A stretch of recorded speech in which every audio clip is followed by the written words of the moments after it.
بسم اللہ الرحمن الرحیم۔ محترم ناظرین السلام علیکم۔ حضرت علی رضی اللہ تعالی عنہ ایک عظیم صحابی رسول ہیں۔ آپ کا لقب حیدر اور کنیت ابو الحسن اور ابو تراب ہے۔ عبد الرحمن ابن ملجم صفین و نہران کی جنگوں میں حضرت علی رضی اللہ تعالی عنہ کے قافلے کے ساتھ تھا۔ یہ وہی بد نصیب شخص تھا جس نے امام علی علیہ السلام کو قتل کیا تھا۔ جب لشکر اسلام نے خوارج پر غلبہ حاصل کیا تو ابن ملجم نے کہا، اے امیر المومنین، مجھے اجازت دیں کہ میں آپ سے پہلے کوفہ جا کر آپ کی فتح و کامیابی کی خبر کوفہ والوں کو دوں۔ حضرت علی نے فرمایا، اس کا کیا مقصد ہے؟ تو اس نے کہا، میں چاہتا ہوں کہ خدا مجھ سے راضی ہو جائے کہ میں نے علی کی کامیابی کی خبر لوگوں کو دی۔ حضرت علی رضی اللہ تعالی عنہ نے اجازت دے دی اور وہ ایک جھنڈا ہاتھ میں لے کر کوفہ کی طرف نکل گیا۔ کوفہ میں داخل ہوا تو سب کو خبر سنانے لگا۔ وہ گلیوں سے گزر رہا تھا کہ قطامہ کے گھر کے پاس جا پہنچا۔ قطامہ خوارج کی بہت ہی خوبصورت اور دولت مند عورت تھی، لیکن وہ بدکار اور فاحشہ تھی۔ قطامہ نے حضرت علی رضی اللہ تعالی عنہ کی فتح کی خبر سنی تو اس نے ابن ملجم کو پکارا تاکہ وہ اس سے اپنے باپ اور بھائی کے بارے میں سوال کرے۔ قطامہ ابن ملجم کو اپنے گھر لے آئی اور اس کی خوب مہمان نوازی کی۔ ابن ملجم پہلی ہی نظر میں اس کا عاشق ہو گیا۔ وہ اس حسین عورت کے عشق میں گرفتار ہو گیا اور اس نے اپنا ایمان اس عورت کے ہاتھوں میں بیچ دیا۔ قطامہ نے اس سے اپنے باپ اور بھائی کے بارے میں پوچھا جو کہ خوارج کے سپاہیوں میں شامل تھے۔ ابن ملجم نے جواب دیا، وہ سب جنگ میں ہلاک ہو چکے ہیں۔ قطامہ یہ خبر سن کر رونے لگی۔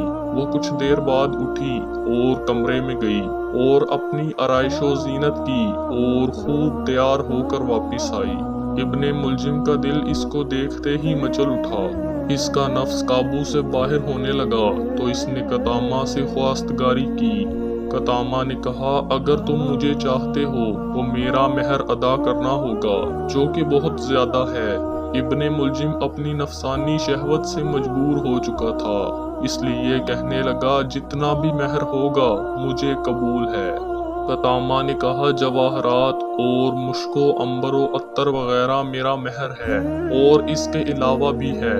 پھر وہ اٹھی اور کمرے میں گئی اور اس بار وہ ایک دوسرے روپ میں اپنی آرائش کر کے آئی، جسے دیکھ کر ابن ملجم اپنی خواہش میں جنون کی حد تک پہنچ گیا۔ اس نے کہا، بتاؤ کیا چاہتی ہو؟ قطامہ کہنے لگی، میں علی کا قتل چاہتی ہوں۔ ابن ملجم یہ سن کر لرز اٹھا۔ اگلے دن ابن ملجم کو خبر ملی کہ یمن میں اس کا باپ اور چچا مارے جا چکے ہیں اور اب وہ اپنے چچا اور باپ کی وراثت کا اکیلا مالک ہے۔ یہ سنتے ہی ابن ملجم یمن روانہ ہو گیا اور سوچا کہ ساری جائیداد اور مال و دولت لا کر قطامہ کے قدموں میں ڈال دوں گا۔ یمن پہنچ کر اس نے ساری جائیداد کو فروخت کیا اور مال و دولت لے کر چل پڑا۔ وہ واپس آ رہا تھا کہ راستے میں اسے ڈاکوؤں نے لوٹ لیا اور وہ ساری دولت لے گئے۔ ابن ملجم بہت پریشان ہوا اور پھر وہ جنگل میں ایک قافلے کے ساتھ مل گیا۔ قافلے میں 2 شخص اس کے دوست بن گئے۔ ان دونوں کا تعلق خوارج سے تھا اور انہوں نے عہد کیا تھا کہ ہم علی، معاویہ اور عمرو بن العاص کو قتل کریں گے۔ ان کا خیال تھا کہ یہ تینوں لوگ مسلمانوں کے درمیان اختلاف کا سبب ہیں۔ چنانچہ ابن ملجم نے بھی عزم کر لیا کہ وہ حضرت علی کو شہید کرے گا۔ ابن ملجم کوفہ پہنچا اور قطامہ کے گھر گیا۔ یہ فاحشہ عورت اس کے لیے شراب لے کر آئی۔ ابن ملجم مست ہو کر قطامہ کے قدموں میں گرا اور اس کے وصال کی خواہش کی۔ قطامہ نے کہا، جب تک تم علی کو قتل نہیں کرو گے تم مجھ سے اپنی خواہش پوری نہیں کر سکتے۔ ابن ملجم قطامہ کے حسن میں اندھا ہو چکا تھا۔ اس نے کہا، میں ابھی جاتا ہوں اور علی کو قتل کر کے آتا ہوں۔ قطامہ نے کہا اس طرح نہیں بلکہ اس کے لیے کچھ تدابیر ضروری ہیں۔ قطامہ نے ابن ملجم کی تلوار لی اور کچھ درہم دے کر اس نے تلوار کو تیز کروایا اور اسے زہر آلود بھی کروا دیا۔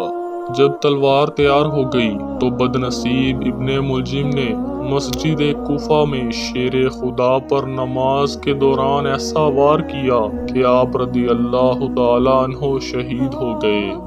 کوفہ میں کہرام مچ گیا۔ ابن ملجم کو گرفتار کیا گیا اور حضرت علی کی وصیت کے مطابق ان کے بڑے بیٹے حضرت سیدنا امام حسن رضی اللہ تعالیٰ عنہ نے ابن ملجم پر ایسی ضرب لگائی کہ وہ ملعون جہنم میں جا پہنچا۔ ابن بطوطہ لکھتے ہیں کہ کوفہ کے سفر کے دوران کوفہ کے مغرب میں مکمل سفید زمین کے درمیان میں نے ایک چھوٹا سا حصہ نہایت ہی کالا دیکھا۔ مجھے تجسس ہوا تو میں نے اس کے بارے میں تحقیق کی۔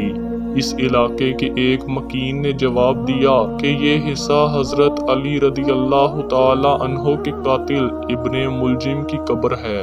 اہل کوفہ میں یہ رسم چلی آ رہی ہے کہ ہر سال اس حصے پر لکڑیاں جمع کر کے 7 دن تک ان لکڑیوں کو جلایا جاتا ہے۔ اسی وجہ سے زمین کا یہ حصہ کالا ہو چکا ہے۔ 750 عیسوی میں بنو امیہ کی حکومت کا تختہ بنو عباس نے الٹ دیا تھا۔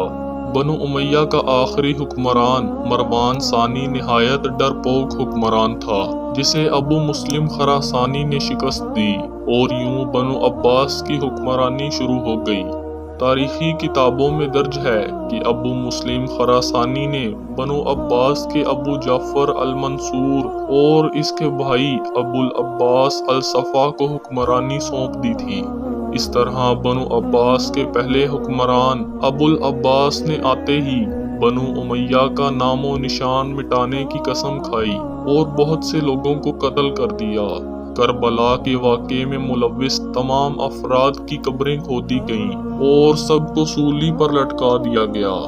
ابن سعد لکھتے ہیں کہ کوفہ میں موجود حضرت علی رضی اللہ تعالی عنہ کے قاتل ابن ملجم کی قبر بھی کھولی گئی۔ جب اس کی قبر کو کھودا گیا تو اس کی قبر میں سے اژدہے اور سام کے سوا کچھ نہ نکلا۔ استغفر اللہ۔ کہا تھا نا، علی کا بغض سینے میں نہیں چھپتا، منافق چیخ پڑتے ہیں، کمینے بول پڑتے ہیں۔ علی کا عشق ماؤں کی شرافت کی گواہی ہے، علی کا عشق ماؤں کی شرافت کی گواہی ہے، علی کا نام آتا ہے تو شجرے بول پڑتے ہیں۔ تجربہ ہے یہ برسوں کا، کبھی تم آزما لینا، زبانیں چپ بھی ہو جائیں تو چہرے بول پڑتے ہیں۔